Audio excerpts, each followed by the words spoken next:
ایک جوان تھا، مسجد آیا، لوگوں سے کہنے لگا روٹی کھلاؤ، کسی نے توجہ نہ کی۔ اس نے کہا میں رب رب بتانے والا ہوں، میری طرف دیکھو تو صحیح۔ کسی شخص نے خیال ہی نہ کیا۔ پھر اس نے کہا یار تھوڑا سوچو، نمازیوں سے کہا، اہل علاقہ سے کہا، انہوں نے کہا تیری طرح کے بڑے درویش دیکھیں۔ مسجد کے محراب میں وہ رب کریم کا بندہ انتقال کر گیا۔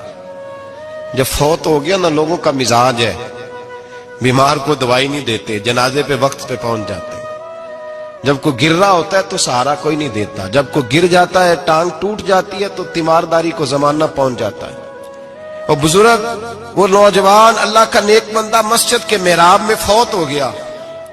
حضرت فضیل ابن عیاض کہتے ہیں امام صاحب نے اعلان کیا چندہ دو، کوئی لاوارث فوت ہو گیا، کفن دینا۔ چندہ اکٹھا ہوا، کفن خریدا، جنازہ پڑا، عشاء کے بعد دفن کر کے آئے۔ فجر کی نماز کے لیے جب امام اور مؤذن مسجد میں آئے تو چیخیں مارنے لگے، تڑپنے لگے، دور دور تک آوازیں پھیل گئی، دنیا دوڑی آئی۔ کیا ہوا؟ کہنے لگے وہ جو تم نے کفن پہنایا تھا وہ یہاں پڑا ہوا ہے، اور دیکھو کفن پہ تحریر لکھی ہے۔ تحریر کیا ہے؟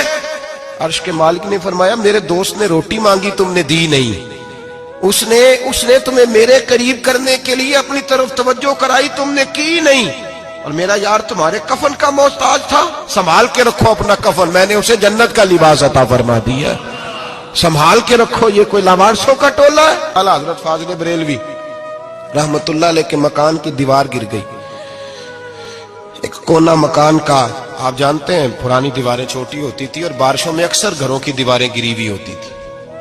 ایک سائیڈ کی دیوار گر گئی تو اس کونے میں ہندوؤں کا گھر تھا۔ اب مستری صاحب رات کو آئے، ان سے بات ہوئی تو کہنے لگے سویرے کام شروع کروں گا۔ کہا ایک دو صاحب نے کہ ہندوؤں کا گھر ساتھ ہے اور وہ دشمن بھی بڑے زیادہ ہیں، تو رات کو ہی ہو جائے۔ کہنے لگا جی نہیں میری مجبوری ہے، مزدور کہاں سے لاؤں گا، بڑے معاملات ہیں، سویرے شروع ہوگی۔ اب رات کو مولانا ظفر الدین بہاری علیہ رحمہ کہتے ہیں بچے مدرسے کے، باقی سارے لوگ، سب کو جمع کیا گیا، چونکہ اس طرف سے تھوڑا خطرہ تھا ہندوؤں کی جانب سے۔ کہا جناب یہ بڑے دشمن ہیں اسلام کے، تو اس طرح کرو کہ دو تین بچوں کی ڈیوٹی لگائیں یا کچھ لوگوں کی یہاں رات کو پہرا دیا جائے، ٹھنڈ بھی بڑی زیادہ تھی، کھڑا ہونا بھی مشکل تھا۔ اعلیٰ حضرت رحمت اللہ علیہ عشاء کی نماز کے بعد جلدی حجرہ خاص میں تشریف لے جاتے تھے۔ اس رات جب دیکھا نا باہر شور ہو رہا ہے تو اسی طرح سر پہ ایک رومال لپیٹا تو باہر آ گئے، کہنے لگے کیا شور ہے؟ کہ حضور سردی ذرا زیادہ ہے تو یہاں کسی کی ڈیوٹی لگانی ہے پہرے کی۔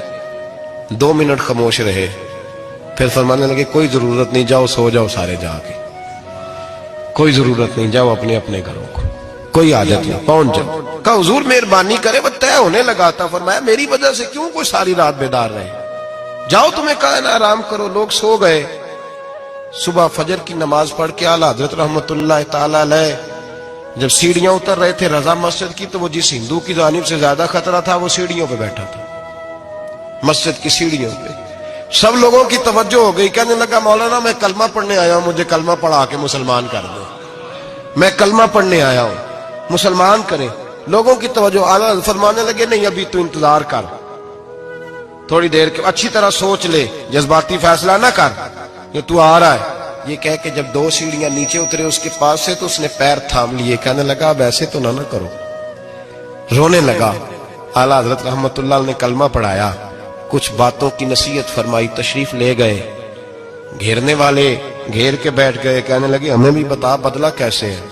کہنے لگا دیوار گر گئی، آدھی رات کے وقت، آدھی رات تک انتظار کرتا رہا، پہرے دار کوئی نہیں، تو 2 تلواریں لے کر جب میں ان کے مکان کی جانب بڑھا، میں نے کہا آج گردن کاٹوں گا اور کاٹ کر کے نکلوں گا۔ کہتا ہے جب میں قریب آیا تو 2 شیر کھڑے تھے، اوپر سے پلٹ کے آیا تو پھر کھڑے تھے، ادھر سے پلٹ کے آیا تو پھر کھڑے تھے۔ فرماتے ہیں میں 2 گھنٹے کے بعد آیا تو پھر پلٹ کے کھڑے تھے، میں پھر 1 گھنٹے کے بعد آیا، سحری کا وقت ہو گیا تو پھر پلٹ کے کھڑے تھے، اب میں ڈر کے بھاگا۔